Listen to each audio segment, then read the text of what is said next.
Have here with us the Samsung Galaxy J7 Max.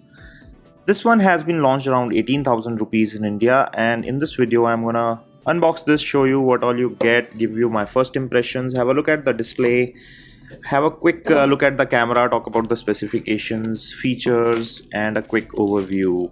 Let's get started. The first thing in the box is the phone itself. This comes with a 5.7-inch display at front. This is a full high definition display. I'll keep the phone to the side while it boots, and let's have a look at the box contents. Here you have the documentation, which includes a quick start guide. You have warranty manual, SAR information, etc. The SAR value here is 0.71 watt per kg. Further in the box is a data cable. This is a USB to micro USB. You also get a SIM ejector tool, a wall charger which is rated at 1.55 ampere, approximately 8 watt charger, and you get a pair of earphones. Let me show you the quality. These are moderate quality plastic earphones by Samsung. They are not very premium, unlike the phone, which looks very premium to me. And here we have the Samsung Galaxy J7 Plus. Let me quickly set this up and get back. And here we are after quickly setting up the phone.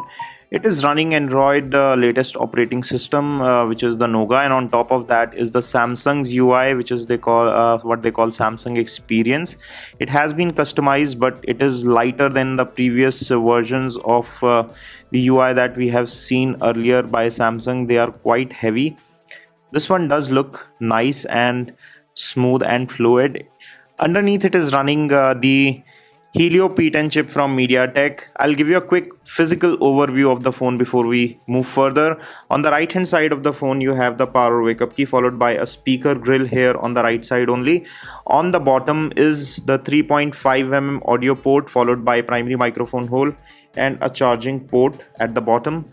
On the left hand side you got two SIM card trays, and one of them is a nano SIM and other is nano SIM and micro SD. Let me just pop this open and quickly show you how they look like.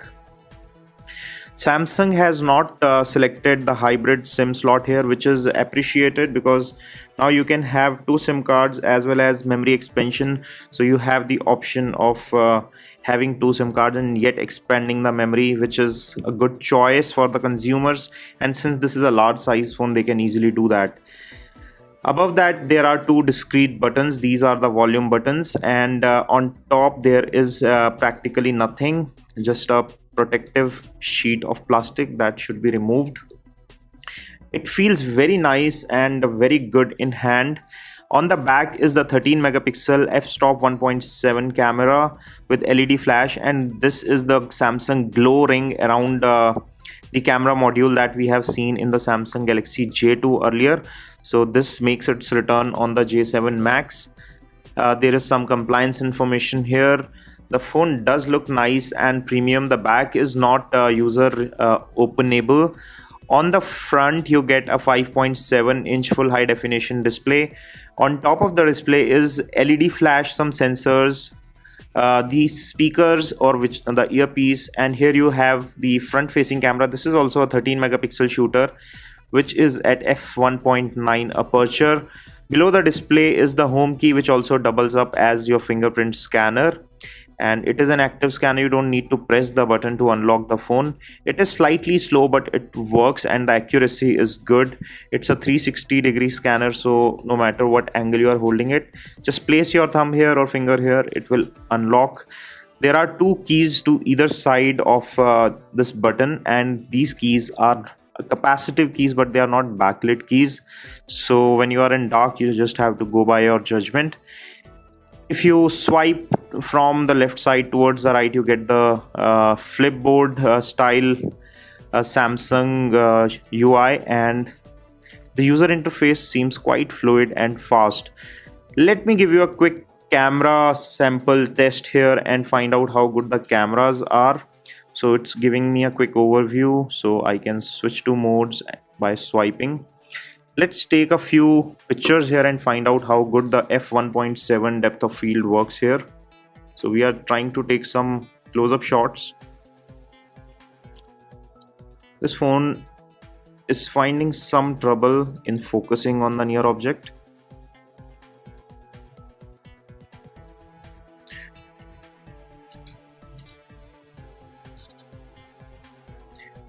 Maybe this is a software issue. Let me push it back a little. And it seems to have found the focus finally. Let's take another shot here. Slightly wider shot. And now let's try a selfie. Couple of effects and filters that you can choose from. There is beauty mode that is enabled. You can just also use the filter settings from within. There's also Samsung Pay Mini, which has been included. The Samsung Pay Mini is a mini version, or the cut down version of the Samsung Pay, which lets you pay via UPI interface and the mobile wallets. This is not the proper MST enabled Samsung Pay that you find on the flagships and some of the limited number of phones that have been supported by Samsung Pay. This glow ring is another cool feature of the Samsung Galaxy J7 Max, and there is an app to control that. This is called the Smart Glow, and there are certain number of alerts that you can use. There is camera assist, which is another interesting feature. So when this is on, you can take selfie with the rear camera using the camera glow. So it will guide you to move left or right and take a picture accordingly. This is a cool, nice differentiating feature that you would not find on many phones. This is kind of unique to Samsung, which makes it interesting. The phone looks good. The feel of the phone in hand is quite nice. It feels premium. It uses a mediocre chipset, which is the MediaTek Helio P10 chip. It has 4 gigs of RAM, 32 gigs of internal memory, and let me show you the available storage before we wrap up.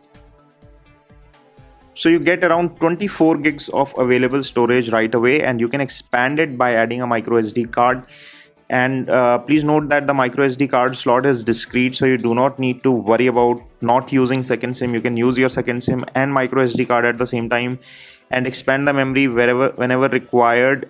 It supports up to 256 gigs of memory card support, so it is kind of future proof from storage perspective. It is a nicely loaded phone, so it's up to you whether you think it's worth for 18,000 rupees or not. In my personal opinion, it is a good phone. It gives you good set of cameras, a nice display, although I miss the Super AMOLED display of Samsung here. This is an IPS LCD, which makes it slightly lower in quality compared to the AMOLEDs that we have seen. So IPS LCD don't pop out in colors as much, so display is average. The quality and build is great. The camera quality is excellent. The feel and design of the phone is good. This smart glow feature is kind of unique, so I think it is still a worthwhile phone with a large 3300 mAh battery and no nonsense offering. If you want to pick up one for yourself, I'm leaving Best Buy links in the description section below where you can pick up one at the Best Buy price. This is all we have on this video. If you enjoyed watching it, give us a thumbs up by pressing the like button below, and for more videos, stay subscribed by pressing the red subscribe button.